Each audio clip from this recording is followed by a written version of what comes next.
I first began listening to blues not knowing what it was. There's a saying that goes, you don't know what you like what you know. And I listened to Clapton and Hendrix and Stevie, and that was cool. And but it's like eating apple pie and loving apple pie, but never having had an apple before.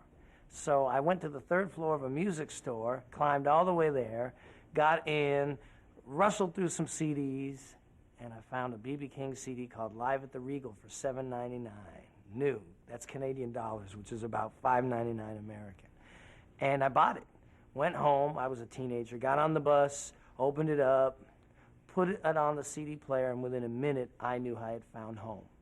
We have a song called Higher, and it's on our second record, and it was a very traditional gospel song. And we've transformed this gospel idea with a chorus and a very traditional sound to a more contemporary funk thing, and we dub it a neo-funk spiritual crusade thing, and it's got a nice little deal.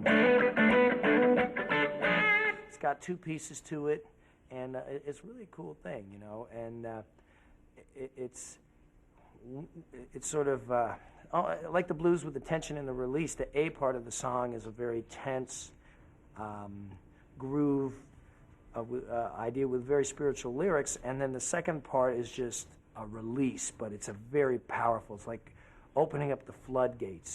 Blues is a music of healing, and it's a common bond of humanity, and I think that's why everybody relates to the blues, and I think the more inclusive and the less judgmental audiences are of what is and what isn't blues, the greater the music form will be, because everybody in the world can relate to it.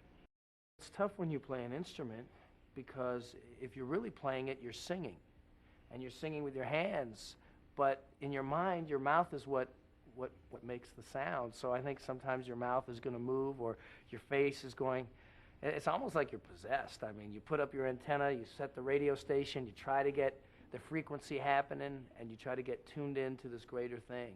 And you know, and then it's like you're in a sled and you're going down the hill, and hold on, you know, and that's pretty much what it's like. So all the weird stuff that happens visually is really just, you know, a byproduct, I think, of that spiritual thing just coming through, because I don't think it's got to be, I don't think it's mutually exclusive. I don't think you're just going to be playing and it's just going to come out musically necessarily. It's got to be the whole thing.